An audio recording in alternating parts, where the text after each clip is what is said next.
Bila kita sebut tentang sungai, ada dua perkara yang perlu kita sentiasa berjaga-jaga, iaitu kepala air dan bahaya penyakit kencing tikus.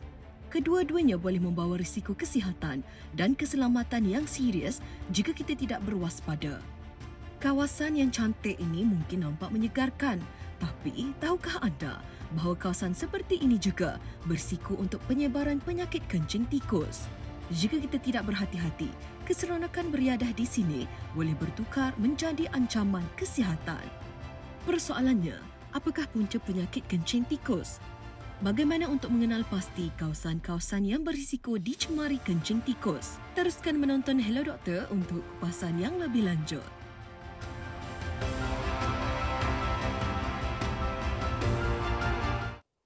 Menjadi pilihan rakyat Malaysia untuk kita pergi bercuti, untuk kita pergi main air, kan, healing, ataupun itu konsep yang sering kali menjadi pilihan lah ahli keluarga ataupun keluarga terdekat kita untuk kita gather beramai-ramai menghabiskan masa bersama. Tapi apa yang kita perlu fokuskan di sini adalah kami di Hello Doktor seringkali bawakan topik tentang kesihatan. Jadi tidak ketinggalan untuk berkongsi kepada anda semua dalam tenang, dalam kita asyik dengan bersama-sama dengan keluarga, dalam kita teruja melihat kepada persekitaran healing itu, kita harus fokuskan kepada ada ancaman yang mungkin boleh terjangkit kepada anda atau ahli keluarga. Lagi-lagi yang main air itu kan, leptospirosis ataupun penyakit kencing tikus yang saya pasti anda pernah dengarkan. Tetapi adakah anda faham betul-betul tentang fakta bagaimana boleh seseorang itu terjangkit dengan penyakit tersebut? Bagaimana rawatannya? Apa pula kecemasan awal, tindakan awal yang boleh dilakukan, tanda-tanda awal dan sebagainya? Kita akan bincangkan dalam 1 jam siaran bersama dengan kami di Hello Doktor. Saya Anim Izzati bersama dengan anda untuk topik kita pada hari ini, leptospirosis ataupun kencing tikus ini. Dan kepada anda semua, boleh juga ikuti kami di Facebook Hello Doktor TV3 untuk mengetahui sebarang mungkin topik-topik yang akan kita bawakan dari minggu ke minggu. Kalau mungkin anda pernah ada pengalaman nak dikongsikan bersama, titipkan sahaja di ruangan komen. InsyaAllah kita akan raikan sepanjang siaran kami. Jadi untuk itu, kita bukanlah keseorangan. Pastinya saya nak merujuk kepada mereka yang lebih arif, yang lebih tahu. Nak berkongsi dengan kita pada hari ini, kita bawakan kepada anda semua Dr. Sazali Basri, pakar klinikal penyakit berjangkit dari Jabatan Perubatan Pusat Perubatan Universiti Melaya, PPUM. Assalamualaikum. Assalamualaikum warahmatullahi wabarakatuh. Baik, terima kasih Dr. Sazali. Sedap nama. Kan? Saya nak nyanyi tak pandai. Tapi kalau Sazali ni kita tahu satu je. Anakku Sazali. Okey, Dr. Sazali bersama dengan kita untuk berkongsi. Terima kasih banyak-banyak bersama dengan kami. Penyakit kencing tikus sering kali kita dengarkan. Betul kan, Doktor? Betul. Ada juga khawatir tentang jika tidak mendapatkan perib ataupun rawatan awal, mungkin boleh berada pada tahap serius yang boleh meranggut nyawa. Itu yang paling ditakuti dan digeruni. Jadi untuk permulaan kita, bagaimana untuk kita fahami tentang leptospirosis ini? Okey, kencing tikus ataupun leptospirosis ni merupakan penyakit bawaan haiwan ataupun kita panggil zoonosis yang disebabkan oleh kuman ataupun bakteria yang dikelaskan dalam genus Leptospira species lah. Leptospira ni banyak dekat kita punya environment, tapi only setengah yang boleh menyebabkan penyakit leptospirosis. So, hampir semua mamalia, haiwan, terutama tikus, boleh menjadi reservoir ataupun penyimpanan yang boleh menyebarkan Leptospira ni lah. Selain tu macam haiwan-haiwan mamalia lain seperti kambing, kerbau, lembu, khinzir, anjing juga pun boleh menyebarkan leptospirosis. So manusia boleh dijangkiti dengan leptospira apabila terdedah secara langsung ataupun tidak langsung dengan leptospira, air kencing ataupun cemaran daripada binatang-binatang ni lah, melalui apabila kulit luka ataupun melecet ketika aktiviti air tersebut, ataupun kadang-kadang kita boleh termakan secara tidak sengaja ataupun terhidu ataupun inhale kencing tu. Ataupun dia boleh masuk melalui mulut, mata, hidung dan sebagainya. So bila bakteria leptospira ni masuk dalam badan kita, dia akan membiak dan akan menyebabkan mulalah gejala-gejala leptospirosis ataupun kencing tikus ni lah. Tadi doktor ada katakan inhale. Maknanya kalau kita, dia boleh tersebar melalui udara juga dengan bauan. Dia bukan macam udara macam COVID. Kalau kadang-kadang mungkin kita tengah berenang, kadang tersedak kan, tersedut apa semua tu. Melalui rongga hidung pun boleh juga. Okey. Selain daripada itu, apa yang kita perlu fahami adalah seperti mana yang dikatakan tadi, dia daripada mamalia, bukan sahaja tikus, tetapi rate ataupun cases yang paling tinggi mainly adalah daripada tikus. Sebab tu kita namakan dia sebagai penyakit kencing tikus. Betul. Lazimnya, apakah penularan yang boleh berlaku selain daripada air sahaja? Mungkin kes-kes yang pernah doktor handle, apa antara penularannya? So kalau kita cakap kepada kenapa seseorang itu terdedah ataupun berisiko mendapat kencing tikus, kita boleh kategorikan kepada 3 kategori utamalah. Pertama sebab faktor pekerjaan. Contohnya kalau orang yang kerja sebagai doktor haiwan ataupun para petani, peladang ataupun pekerja pembentungan, banyak tikus kan. So dengan tentera sebab masuk hutan. So risiko untuk dapat kencing tikus tu tinggi sikit compare normal population. Selain itu kalau kita tinggal di kawasan yang crowded ataupun sanitasinya yang tidak bagus pun risiko untuk dapat kencing tikus tinggi. Tapi apa yang kita nampak di Malaysia kebanyakan kes-kes kencing tikus tinggi selepas banjir sebab kita tahu air kotor banjir itu juga aktiviti rekreasi air. Contohnya kita pergi air terjun, sungai dan sebagainya. So selepas pulang daripada aktiviti itu mungkin seminggu selepas tu mereka mula menunjukkan gejala-gejala untuk dapat kencing tikus ni lah. Berapa lama kita nampak gejala selepas mereka disahkan ataupun diagnos lah terkena penyakit? So tempoh inkubasi untuk kencing tikus lebih kurang 5 ke 10 hari tapi boleh ranging kepada 2 ke 30 hari. So kita tak akan dapat immediately kencing tikus selepas pergi mandi sungai kan. Kalau immediately tu mungkin kena buatan orang, kita tak pasti. Tapi selepas selepas seminggu macam tu baru mereka start ada gejala-gejala kencing tikus ni. Ya kan, yang paling kita risaukan sebab dia punya indikator dia lambat. Betul. Jadi bila indikator lambat, kadang-kadang kita pun rasa diri kita okey, tahu-tahu je mungkin dalam keadaan yang khawatir serius. Kenapa dikatakan boleh bawa maut? Apa antara gejala yang boleh menyebabkan seseorang yang terkena penyakit kencing tikus ini boleh kepada meragut nyawa? Kebanyakan kencing tikus ni adalah kes-kes yang ringan, mild ataupun kita panggil self-limiting disease ataupun dia terhad saja. Tapi ada setengah kes boleh membawa kepada maut. Especially kalau dia melibatkan banyak organ. Kita tahu kencing tikus especially kalau dia affect kita punya buah pinggang, paru-paru dan sebagainya boleh membawa maut. Dia menggagalkan fungsi organ utama. So kita panggil Whale syndrome in which dia punya kadar mortality tu kita boleh agakkan lebih kurang 5 ke 15%. Tapi kebanyakan pesakit akan sembuh sebab dia mild disease saja, tak berbahaya. Cuma setengah orang yang tak nasib baik akan mendapat jangkitan yang teruk lah. Itu dia kan.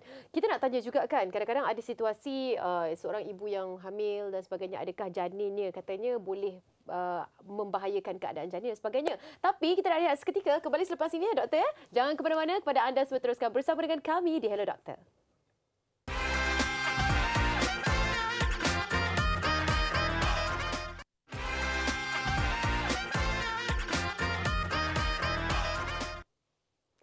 Leptospirosis ataupun penyakit kencing tikus merupakan topik yang dipilih untuk Hello Doktor pada hari ini. Selamat kembali bersama dengan kami dan kita terus sahaja bersama dengan Dr. Sazali yang masih lagi untuk yang seterusnya kita nak kongsikan bersama dengan anda. Kita dah cerita tentang pengenalan awal ataupun mukadimah sedikitlah tentang topik kita pada hari ini. Kita nak berkongsi juga kepada anda, adakah anda antara golongan berisiko yang boleh mendapat penyakit kencing tikus ini? Itu yang perlu kita fahami supaya kita dapat berjaga-jaga. Adakah kita ni dalam kondisi mereka yang golongan berisiko itu? Contoh, ibu hamil, mereka yang mempunyai masalah komoditi yang mungkin penyakit-penyakit berbahaya, ataupun apa lagi yang perlu kita fahami? Silakan, doktor. So, untuk kencing tikus, dia kebanyakan tu berlaku jika kita terekspos ataupun terdedah kepada kuman leptospirosis ni lah. Contohnya bila kita pergi mandi air sungai yang dicemari ataupun kita terminum kencing tikus tu kan menyebabkan kita dapat leptospirosis. Of course, kalau setengah orang yang ada masalah kesihatan seperti ibu mengandung ataupun orang yang ada masalah komorbid seperti kencing manis yang tak terkawal, sakit jantung, buah pinggang dan sebagainya, kebarangkalan untuk mendapat kencing tikus yang teruk itu adalah lebih tinggi berbanding kepada orang-orang biasa lah. Ya, bergantung kepada kesihatan dan juga imunisasi badan kita kan untuk menanggung keadaan itu. Sebab tu kadang-kadang kita selalu sangat dengar orang yang hamil, orang yang ada sakit-sakit yang serius dan sebagainya perlu kawal sedikit pergerakannya, bukan sebab apa? Sebab bukan sahaja penyakit kencing tikus, penyakit-penyakit yang lain pun senang untuk mereka dapatkan. Okey, kita akan teruskan juga dengan antara simptom awal. Kadang-kadang tu kita demam, sakit kepala, batuk, sakit dada. Itu biasa yang kita rasai, tapi adakah itu menjurus kepada simptom awal anda mungkin terkena penyakit kencing tikus? Jadi bagaimana kita nak bezakan seseorang itu menunjukkan simptom awal yang ketara beliau ataupun individu ini mungkin terkena penyakit kencing tikus?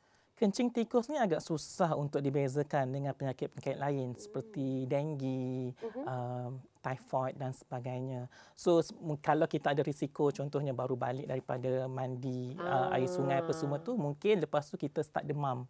Okay, selepas demam mungkin ada simptom gejala-gejala lain, sakit kepala, sakit badan, sakit sendi. Especially kalau sakit badan tu dekat bahagian betis ataupun belakang bawah punggung. Dia point-point dia kebanyakan kat situ. Kalau denggi dia kebanyakan belakang mata, sakit badan sebagainya. Tapi kalau leptospirosis selalunya lebih kepada bahagian betis. Bahagian betis dan dekat pinggul belakang ni. Okay. Dan mata kadang-kadang merah. Tapi it's not really specific lah. Very non-specific symptom.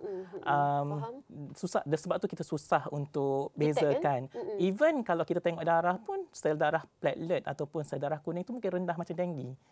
So kita kan banyak denggi, susah sikit nak bezakan, tapi apa yang boleh menunjukkan lebih kepada kencing tikus jika ada history of exposure macam baru lepas banjir ataupun pergi mandi sungai, tu boleh menunjukkan kepada kesan leptospirosis. Ya, sebab tu pertanyaan-pertanyaan daripada doktor pakar itu sangat penting untuk kita jawab dengan betul kan. Ada soalan-soalan yang okey, ke mana dalam 5 hari sebelum ini, adakah anda pernah pergi keluar negara, bercuti dan sebagainya, itu membantu juga untuk mengesan sebab apa simptom dia sangat sama dengan denggi seperti mana yang dikongsikan tadi. Okey, seterusnya kita nak kongsikan bukan saya sahaja. Kita ada seorang selebriti juga nak bertanya kepada Dr. Sazali. Jom sama-sama kita dengarkan. Hello doktor. Okey, Haiza nak tanya. Okey, kita beli hamster dan hamster tu kan kita boleh kategorikan sebagai tikus juga. Adakah berbahaya? Terima kasih Haiza. Itu dia hamster. Siapa kat rumah ada hamster? Jom kita dengarkan pandangan daripada Dr. Sazali. Okey, hamster tu adalah haiwan mamalia yang tergolong daripada grup tikus lah.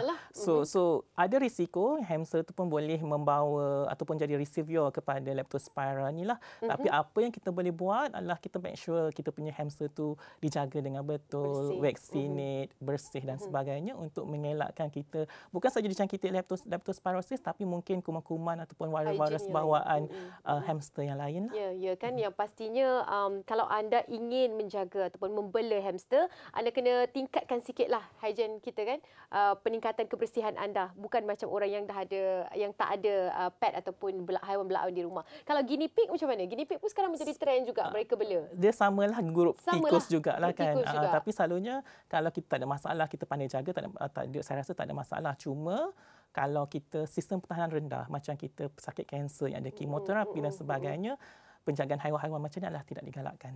Sebab kita kan, senang dapat. Okey, itu dia perkongsian. Bukan kata tak boleh bela, tapi perlu tingkatkan cara penjagaan dan kebersihan kita. Kita nak kongsikan kepada mereka juga yang mungkin tertanya-tanya macam saya. Adakah penyakit ini boleh menyebabkan komplikasi penyakit lain juga? Tadi kita dengarkan tentang jika terkena sehingga ke taraf Wheel syndrome, mungkin boleh menjejaskan organ utama kita, fungsi organ utama kita. Penyakit-penyakit lain yang boleh berlaku jika mereka terkena penyakit kencing tikus. So kebanyakan kalau kencing tikus ni just sakit-sakit biasa. So kita panggil apa tu, just non-icteria ataupun matanya tak kuning, tak jaundice lah.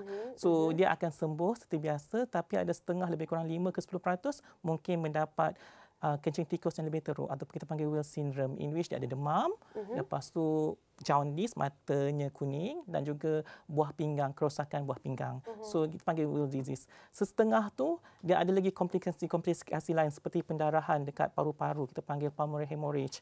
Kadang-kadang dia masalah selain buah pinggang, hati bengkak dan sebagainya lah. Dan bila pendarahan dekat paru-paru ni akan menyebabkan acute respiratory distress syndrome, perlu bantuan pernafasan ataupun istilah sekarang kita panggil ditidurkan, tu agak ni sikit. Dan risiko kematian sangat tinggi apabila dia affect kita punya organ lah.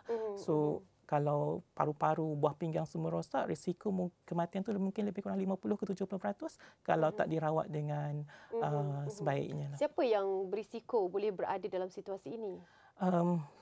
Siapa saja, anyone yang boleh yang dapat sampai lah. mengganggu pada organ yang kita tak ada macam kalau setengah golongan risiko tinggi, dia tak mengira jantina, umur dan sebagainya. Adakah ini disebabkan kerana kita tidak ambil pusing sangat tentang indikator ataupun simptom awal yang berlaku menyebabkan ia dah berada pada tahap yang agak serius baru kita rujuk kepada doktor?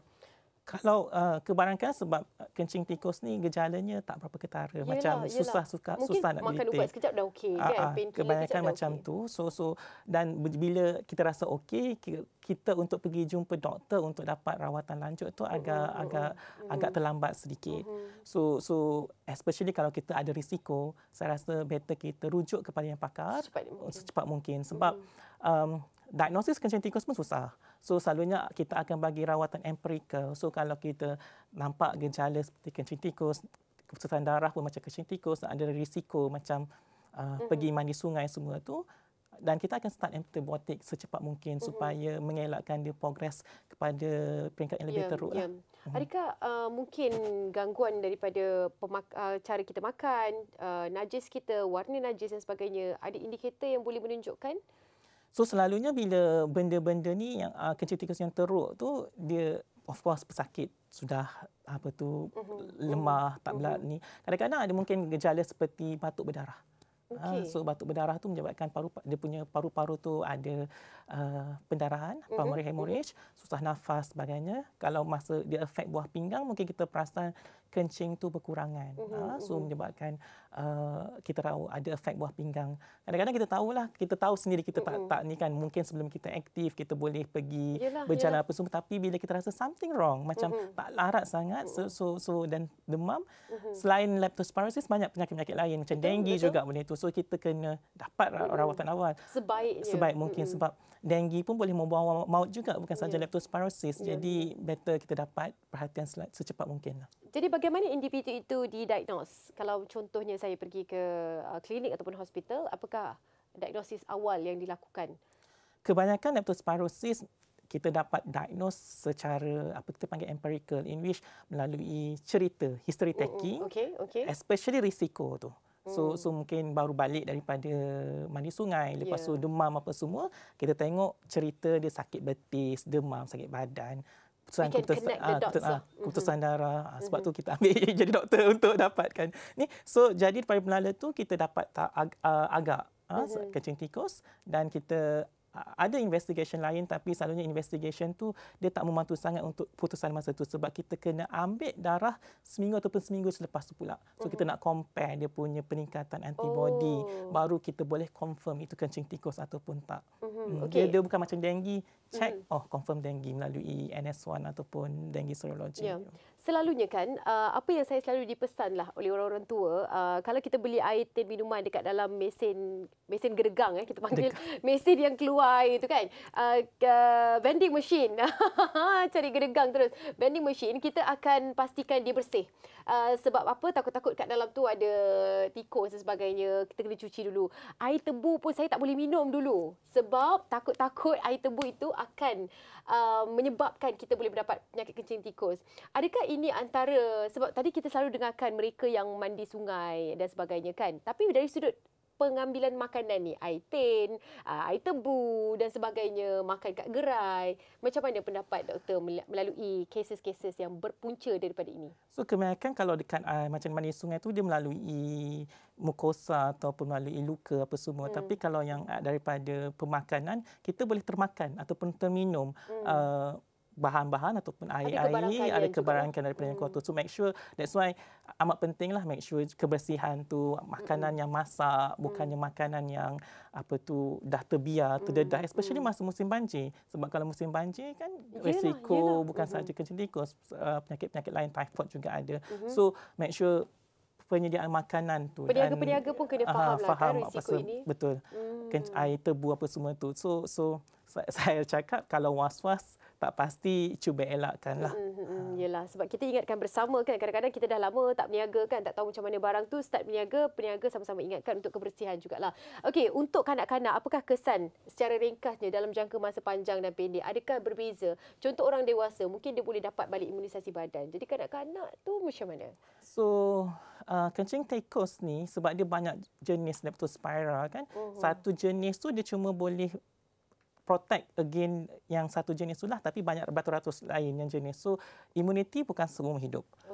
So, kita boleh dijangkiti lagi dengan kencing tikus yang lain pada masa akan datang.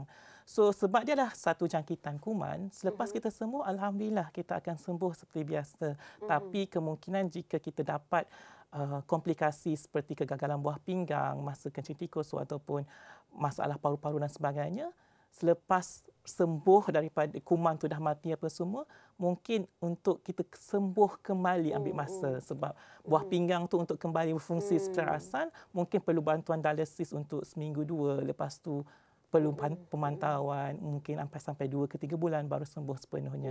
Dia ambil recovery, ambil masa, tapi untuk sembuh daripada jangkitan tu dengan rawatan mungkin dalam seminggu 2. Okey, itu dia. Kita akan bawakan bekas pesakit yang pernah menjalani rawatan dan juga berada dalam situasi penyakit kencing tikus ini. Sebentar sahaja lagi kita nak rehat seketika. Kembali selepas ini. Hello Doktor.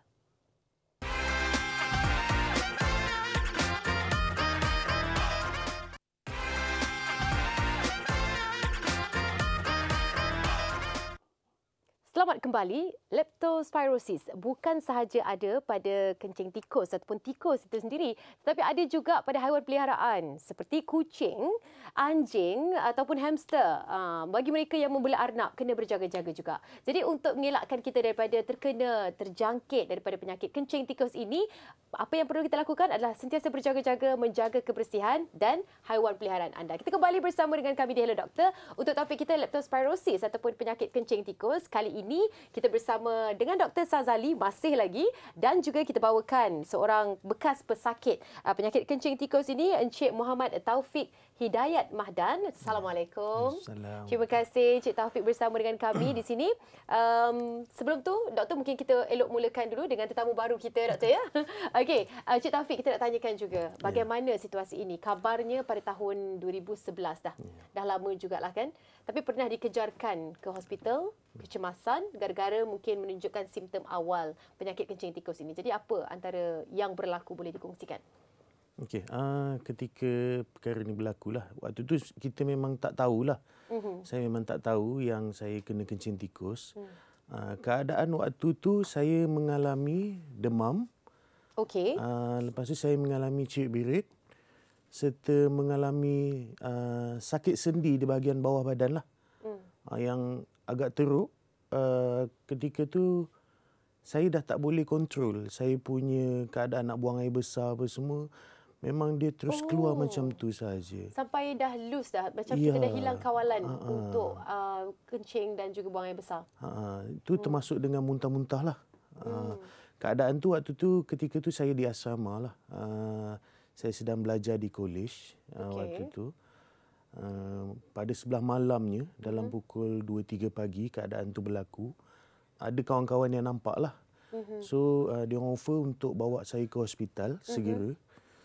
Sampai di kecemasan ketika tu di Hospital Ipoh, Hospital Raja Permaisuri Bainun. Saya dah tak boleh nak, saya macam mana? Keadaan tu susah nak bernafas. So bila sampai di kecemasan tu, dia orang start check apa semula, ambil tekanan darah waktu tu sangat rendah. Nak ambil darah pun waktu tu tak dapat. Okey. Dia kata tak ada urat dah time tu. Dia tak boleh nak ambil darah. Ya. And then dalam waktu yang singkat lah, doktor minta saya untuk dimasukkan ke ICU waktu tu. Ketika tu doktor ada terangkan lah. Katanya nak tidurkan semua keadaan yang agak teruk lah waktu tu. Sebab saya dah tak boleh nak berfikir dah time tu. Kita dah tak ada tenaga untuk bercakap. Even nak bercakap pun saya dah tak ada tenaga dah. So semuanya diuruskan oleh kawan-kawan saya lah yang hubungi ibu bapa saya. Ketika tu ibu bapa saya di Shah Alam. Nak nak kena datang ke Ipoh lagi Ya, kan? untuk dapatkan surat kebenaran waktu tu. Surat kebenaran untuk? Untuk ditidurkan. Oh. Ya. So ketika tu ibu bapa saya bergegaslah ke hospital. Bila dipanggil tu. And then setibanya di situ, lepas sign je surat tu, saya terus ditidurkan. Okay. Dalam keadaan ditidurkan tu, tak silap saya selama 8 hari lah yang diberitahu oleh ibu saya. Ketika ditidurkan dalam tempoh 8 hari tu, saya digunakan diberi bantuan pernafasan ataupun dipanggil intubate lah. Saya di-intubate, dimasukkan salur pernafasan, ini diberi bantuan pernafasan. Jantung saya pun diberi ubat untuk berdegup saja, bukan untuk kuatkan. Sebab jantung tu dah terlalu lemah, so diberi ubat untuk berdegup jantung tu. And then saya juga kena buat dialisis waktu tu. Okey. Pada ketika itu usia anda? Ketika tu saya berumur 25 tahun. 25 tahun. Yes. Maknanya seorang lelaki yang badan dia masih fit lagi. Tak ada sakit-sakit apa sebelum tu? Belum lagi. Tak ada. Maknanya masa umur 20-an tu tak ada apa-apa sakit dan sebagainya. Masih muda. Inilah penyakit kencing tikus yang sehingga ke tahap ditidurkan dan kena dialisis juga dalam masa yang sama. Okey. Sebelum saya nak tanya bagaimana boleh dapat penyakit tu, doktor mungkin nak ulas sedikit tentang situasi yang dialami oleh Taufik. Bagaimana? Encik Taufik, apa yang Encik Taufik dapat tadi adalah macam kita panggil mungkin Will syndrome lah, in which severe form of leptospirosis, in which dia effect bukan sahaja darah apa semua, tapi sampai ke buah pinggang, jantung, paru-paru dan sebagainya. Sampai ke tahap tu So memang kalau kes-kes macam ni memang perlu bantuan supportive treatment. Bukan saja kalau kita tu bukan saja antibiotics, tapi supportive treatment yang important. Macam kalau kegagalan buah pinggang tu kita perlu bantu buah pinggang untuk berfungsi dengan dialisis. Masalah pernafasan kita bantu dengan ventilation lah, atau intubation ventilation. Dan kadang-kadang kita terpaksa tidurkan pesakit untuk kontrol, sebab otak ni adalah satu organ yang sensitif. Sebab dia kalau kurang oksigen ke otak, kurang darah ke otak, senang affected. So, sebab tu kita terpaksa tidurkan pesakit sementara dia tengah kritikal, dan once dia lebih stabil kita akan slowly bangunkan dia. Dan alhamdulillah lah Taufik bersama dengan kita pada kita hari ini kan. Alhamdulillah. 8 hari 8 hari. Ya, 8 hari. Okey, kita rewind sikitlah kan. Macam mana boleh terkena penyakit kencing tikus ni? Apa yang mungkin, sebab kita tahu ada history lah setiap kali penyakit ini, pesakit-pesakit ini berkongsi tentang situasi. Taufik pula kes dia macam mana? Okey, sebelum saya dalam keadaan macam itulah, saya ada pergi berkelah di mana tu di Ipoh, Lantai Kijang. Okey, tempat famous lah, tempat famous. Ya, sebelum berlakunya ada ni kan. Okey. Dan sebelum saya berkelah di Lantai Kijang tu, saya mengalami kemalangan waktu tu. So ada luka di bahagian lutut dan juga kaki lah. Luka yang besar? Luka yang kita kata geseran lah, luka geseran. Ya. So saya pun tak tahu waktu tu, kita tak pernah ada keadaan exposure ilmu tu kan. Faham. Kita tak tahu yang benda tu menyebabkan bahaya kepada kita. So dalam tempoh seminggu tu kita pergilah ke air terjun dalam tu, dengan keadaan luka yang masih belum sembuh lah. So bila kita pergi tu kita buat barbecue, kita mandi air terjun dan sebagainya lah.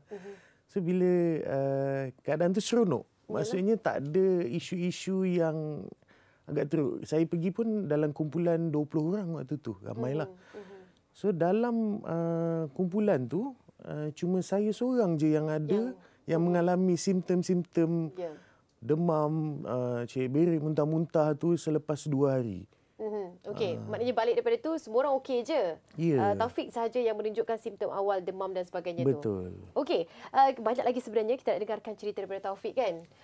Antara yang mungkin biasalah tu kan, rakan-rakan seremaja ni pergi berkelah dan sebagainya. Kita akan tanya lagi, tapi sebelum tu kita nak kongsikan bersama dengan anda semua penonton. Kali ini laporan khas siasatan ke zon berisiko tinggi kencing tikus bersama dengan PKD ataupun Pejabat Kesihatan Daerah Hulu Selangor. Wartawan Nabila Husna Rosli ada laporan untuk dikongsikan. Jom sama-sama kita saksikan. Arahan penutupan dikeluarkan pengarahnya Azhar Ahmad. Susulan kes kencing tikus yang menyebabkan 2 pengunjung terlantar di unit rawatan kecemasan ICU di sebuah hospital. Situasi di negeri itu ditutup sementara. Berdasarkan statistik yang diterima, sekitar tahun 2023 di Selangor khususnya, sebanyak 609 kes dengan 3 kematian telah direkodkan. Manakala sehingga 26 Oktober 2024, sebanyak 516 kes telah didaftarkan. Apa yang kita telah jalankan pada hari ini, mula-mula kita telah menerima notifikasi berkenaan dengan penyakit leptospirosis ni. Okey, selepas notifikasi diterima, penolong pegawai kesihatan persekitaran akan melakukan penyiasatan kes. Dan seterusnya, bila keputusan balik dan didapati keputusan tersebut positif, dan kita akan menjalankan, kita panggil siasatan di lapangan lah. Siasatan di lapangan ni terdiri daripada 2 komponen lah. Satunya kita akan buat penilaian risiko persekitaran dan lagi satu adalah persempelan persekitaran. So kalau kita lihat pada hari ini kita telah turun ke lapangan dan kita telah mengenal pasti di mana lokasi ataupun kawasan untuk kita ambil sampel tu. Biasanya kita akan ambil 4 hingga 5 sampel. Di mana kalau sampel air itu kita akan ambil di kawasan-kawasan yang teduh, yang ada orang kata kemungkinan laluan tikus. Manakala bagi sampel tanah pula kita akan ambil lebih kurang jaraknya 5 meter daripada punca air tersebut. Bila kita hantar sampel sebenarnya akan balik dalam tempoh lebih kurang 21 hari. Okey, bila sampel tu kita terima, contohnya sampel tu dapati positif bagi leptospira, bagi air ataupun tanah, tindakan awal kita tu lebih kepada aktiviti pencegahan dan juga aktiviti kawalan, di mana kita akan mengarahkan pengusaha ataupun agensi berkenaan tu untuk membersihkan kawasan tersebut dan juga untuk memastikan bahawa tiada pembiakan tikus di kawasan tersebut bagi mengelakkan punca jangkitan lah. Air yang jernih jangan disangka ianya bersih. Ada segelintir daripada kita yang suka minum air daripada sungai, kolam maupun pantai. Tahukah anda tindakan itu boleh membahayakan kesihatan diri anda? Anda digesa untuk memastikan air yang diminum adalah bersih dan berkualiti tinggi. Utamakan kesihatan diri. Saya Nabila Husna Rosli untuk Hello Doktor TV3.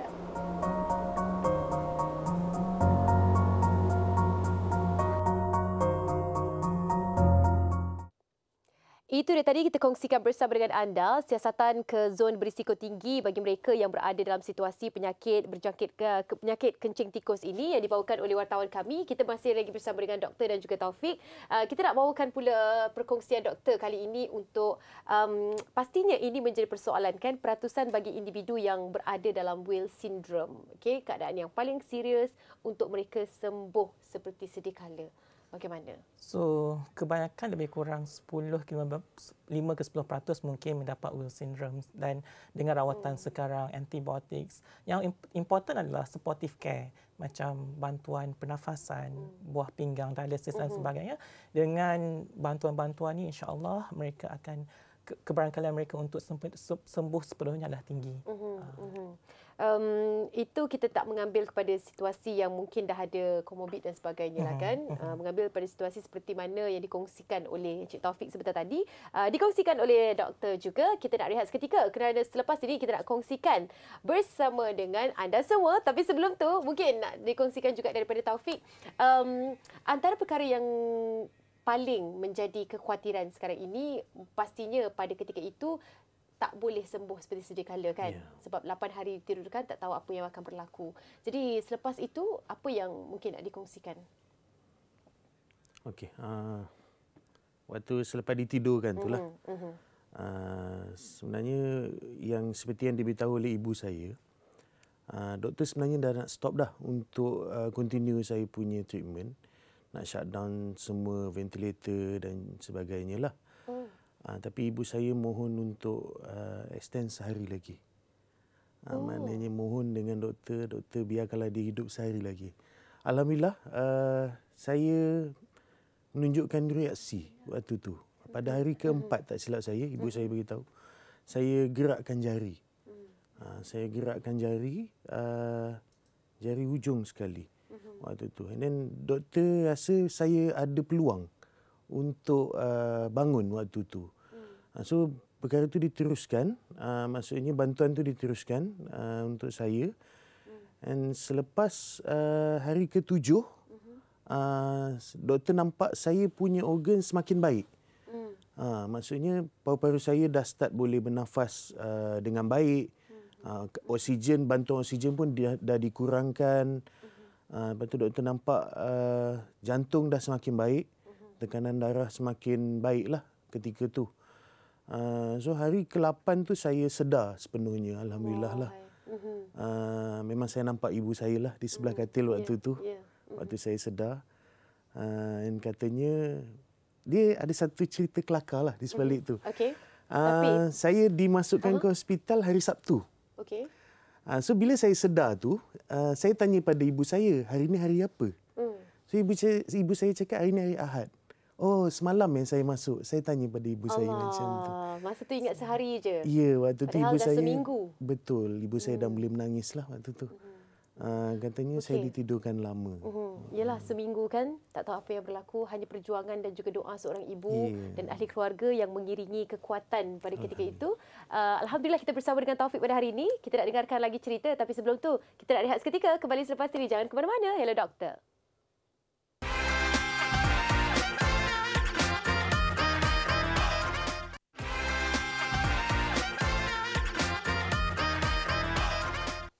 Bagi mereka yang suka sangat berkemah tu, elakkan minum air mentah dari sungai ataupun tasik yang ada mungkin berdekatan dengan tempat anda berkelah. Kerana apa? Kerana ini juga akan boleh menjadi punca kepada keadaan ini. Pastikan air dimasak dengan sempurna untuk kesihatan anda, untuk elakkan daripada terkena penyakit kencing tikus ini. Okey, kita bersama dengan Taufik dan juga Dr. Sazali nak berkongsi di akhir-akhir perbincangan kita di Hello Doktor ini. Doktor, mungkin nak kongsikan juga bersama dengan kami. Saya tahu kita dah panjang perkongsian bagaimana untuk mengelakkan selain daripada main air tersendiri, berkelah itu sendiri, apa antara perkara lain untuk mengelakkan diri kita daripada boleh mudahnya terjangkit? So, bak kata pepatah, mencegah lebih baik daripada merawat kan. Jadi, first kita kena elakkanlah perkara-perkara macam kalau kita tahu kawasan tu tinggi leptospirosis, mungkin elakkan sementara sampai kes tu dah reda, especially kawasan-kawasan yang bertakung. Dan kalau misalnya kita terpaksa pergi ke tempat tu, contohnya kalau semacam kawasan waktu banjir, kita nak kemas apa semua tu, pakai appropriate PPE, kasut boot, sarung tangan nampak dan sebagainya. Macam mudah ni, tapi sebenarnya penting. Tapi benda macam itulah. Selain tu penjagaan makanan lah, food safety, also handling kan. Make sure makanan ataupun air tu kita masak tertutup, tak tercemar dan sebagainya. Bagi mereka yang pekerjaan yang berisiko tinggi, contohnya tentera nak masuk hutan semua tu, ataupun mereka yang buat kerja amal untuk membantu masa banjir, kadang-kadang kita boleh bagi antibiotik prophylaxis. So kita bagi antibiotik sebelum tu untuk mencegah mereka dapat kencing tikus ni lah. Tapi kalau untuk ni kita kena dapat nasihat doktor lah. Untuk sama ada anda boleh mengambilnya ataupun tidak. Okey, daripada Taufik sendiri sebagai individu yang pernah melalui, pastinya itu adalah satu yang kalau boleh tak nak diingat semula, tak nak diceritakan semula, tetapi demi perkongsian kita bersama, Taufik kongsikan juga situasi itu. 25 tahun pada ketika itu, berusia 25 tahun, 14 tahun yang lalu kalau kita kira, satu detik yang cukup memberikan satu peluang kedua buat Taufik sendiri kan. Jadi apa mungkin nak dikongsikan pada ketika itu pemulihan untuk mendapatkan diri Taufik semula selepas 8 hari ditidurkan? Terima kasih. Kalau nak ikutkan, sewaktu saya ditidurkan tu, saya hilang berat badan hampir 25 kilo lah. Masya Allah. So, perkara pertama yang doktor minta saya untuk buat adalah untuk diet. Maksudnya saya kena ambil protein yang tinggi. Okey. Ya. So, bila keadaan tu berlaku, saya kena konsum protein lah lebih. So, untuk cover balik muscle yang loss waktu saya ditidurkan tu. So, Alhamdulillah, buat masa ni sampai sekarang, saya tak ada lagi lah kesan-kesan sampingan daripada penyakit kencing tikus tu lah. Contohnya, masa tu nak dapat balik badan tu, nak dapat balik makan, berat badan yang stabil semula, berapa lama? Sebulan ada? 2 bulan? Ambil masa hampir 6 bulan jugalah. Hampir 6 bulan juga selepas anda sedar? Betul. Okey. Alhamdulillah sekarang pun dah berkahwin. 2 tahun selepas kejadian itu, berkahwin, mendirikan rumah tangga dan ada anak. Alhamdulillah. Sekarang ni tahap kesihatan okey? Alhamdulillah. Okey, Alhamdulillah. Kita doakan yang terbaik juga. Tapi ada tak trauma nak pergi mandi air ke macam mana? Kalau nak diikutkan, saya memang jarang sangatlah pergi ke sungai. Mungkin selepas 14 tahun tu ada sekali je lah baru saya pergi. Itu pun dalam 2-3 bulan lepas lah. Itu pun just untuk tengok kawan-kawan mandi dia lah. macam ada sedikit kekuatan lah lepas dah beberapa belas tahun ya. Okey, daripada doktor, pesanan ringkas untuk rakyat Malaysia yang suka sangat berkhemah, suka sangat healing sekarang ni. Saya rasa itu dah menjadi trend kita. Bukan tak boleh, boleh, tetapi mungkin perlu berjaga-jaga. Nasihat daripada doktor sendiri, silakan. Healing ni penting sebab kesihatan mental juga penting. Setuju? Bukan sahaja kesihatan fizikal kan. Tapi macam saya pun suka hiking sebagainya. Tapi kalau kita takut untuk mengambil satu risiko, of course kita takkan buat apa-apa. Untuk mencegah, kita kena tahu, kita kena kenal apa penyakit tu dan kita amalkan langkah-langkah pencegahan. Seperti make sure tak ada luka. Kalau apa tu, jangan pergi ke kawasan yang bertakung sebab situ tu selalunya banyak leptospira tu. Dan apa tu, pemakanan dan sebagainya lah. So yeah. Jaga-jaga jugalah kan. Macam mana pun kita dalam keseronokan, keasyikan kita, jaga-jaga keselamatan memang perlu diutamakan. Sebab tu kita bawakan Taufik untuk berkongsi sedikit nasihat dan juga paling padat dan jitulah kepada mereka di luar sana. Silakan Taufik sebelum kita akhiri. Silakan. Terima kasih. Okey, kalau kita nak pergi berkelah tu, make sure tempat tu bersih lah sekurang-kurangnya. Sebab kita takkan tahu bila penyakit tu akan datang. And kalau boleh kita tak nak kena penyakit ni sebabnya dia punya komplikasi tu sangat teruk dan boleh menyebabkan kematian. So kena hati-hati dan jaga diri selalulah. Itu dia kan, macam kondisi yang dikongsikan, ada luka dan sebagainya, kena elakkanlah daripada kawasan-kawasan tersebut. Terima kasih banyak-banyak Taufik sudi berkongsi. Kalau boleh kita tak ada ingatkan apa yang berlaku 14 tahun lepas, tapi Taufik di sini berkongsi untuk kesedaran kita bersama tentang apa yang boleh berlaku jika anda terkena penyakit kencing tikus ini.